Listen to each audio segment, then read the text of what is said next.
this is Kim from KimberlyKoehler.com, and today I want to show you how to make this simple ring. I'm going to go into detail and give you some tips along the way as well. So let's get started. The tools you'll need for this project are a ring mandrel, and you'll need wire cutters, round nose pliers, chain nose pliers, and a rubber mallet is optional for an optional step. And I just wanted to talk about the ring mandrel. So this ring mandrel is metal, and this is what a ring mandrel is. It has all the different sizes of ring, and this is a solid metal piece. This, however, is a ring sizer. So this is plastic. Again, it has all the ring sizes on it.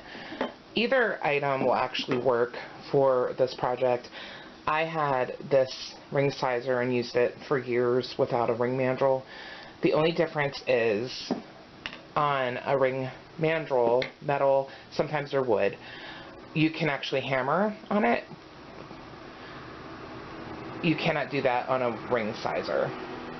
So if you don't actually have these tools, but you have something else around your house that is approximately your ring finger size, just use that. Maybe you have a dowel rod or something like that. Go ahead and use that. This particular ring that we're making is a little bit adjustable, so it is a little bit more flexible than other rings you'd make. So just give it a try. The only material we need is wire. If you've watched any of my videos in the past, you know I really like the wire from this company called Parawire, and they sell it on Amazon. I'll put a link below, and it is tarnish-free wire, so that's really great, and it's easy to work with. It's kind of like half-hard wire. I suggest using 20 gauge or larger, so 20 gauge, 18 or 16 gauge wire for this ring. The 16 gauge is about as thick as you want to use because it will be hard to work with anything larger than that. Anything less than 20 gauge is going to be kind of too delicate. So, and remember, the bigger the number, the smaller the gauge. So it goes opposite in how you would think. Okay, so let's get started. So I'm going to use 18 gauge for this tutorial, and I have a ruler, so you might want a ruler. And I'm going to cut about 7 inches of wire.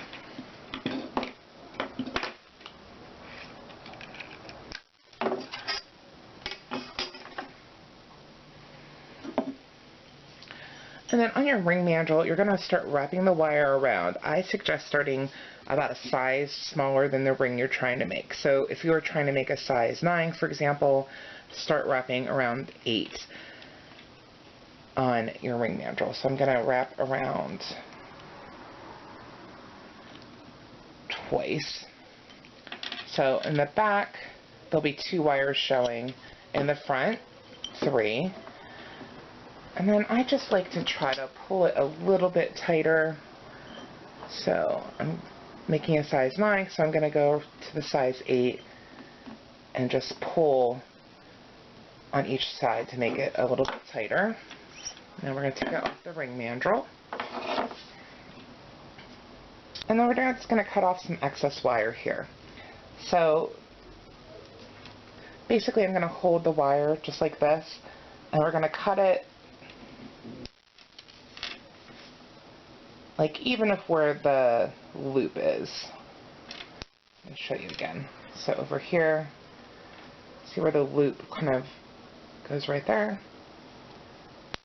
We're just going to cut off that excess wire.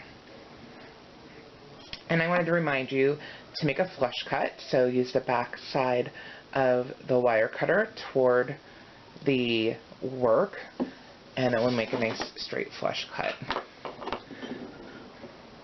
And then we're going to grab our round nose pliers, and we're just going to make a loop on each side.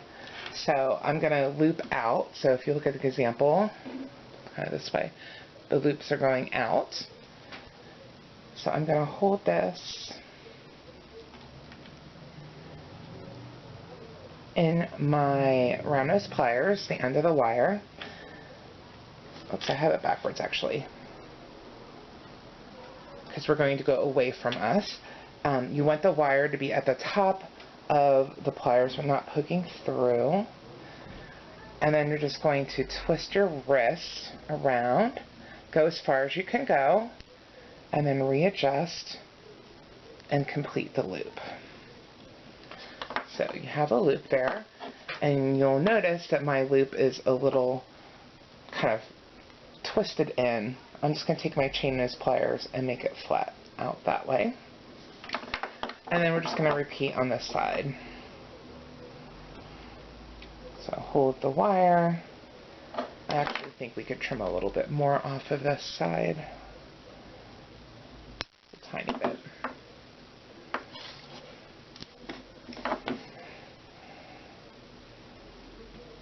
And we're just going to twist away, readjust, twist away again. And again, I'm just going to take my chain nose pliers and just fix it up a little bit. So you want to make sure that loop is completely closed,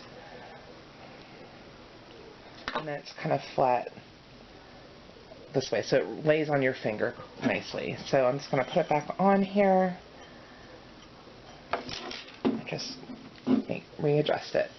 So that's basically the ring. So the extra step you could take is take your rubber mallet and just harden it. We call this work hardening. So we're going to hit it. It's not going to make anything flat because this is a rubber mallet. And it will just make the ring nice and hard, hardens up the wire. So before you do that, just make sure the wire is straight in the way you want it. If you need to like pull it apart a little bit and adjust, go ahead and do that.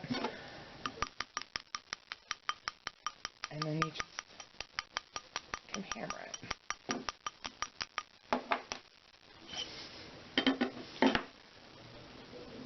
And that is the ring. So like I said, it's somewhat adjustable, not completely. And I think it's really cute and really simple. So I hope you enjoyed that tutorial. And you can try this with different gauges and different colors of wire and make a little bit of a different look for each one. So if you liked this tutorial, you will probably love learning more about wire and wire wrapping, and I invite you to sign up for my free Intro to Wire Wrapping workshop. You will find it at the link below this video. You just sign up, you get 5 days of lessons, and at the end of it you'll be making your first personalized project. So check that out below. I hope you have a great day.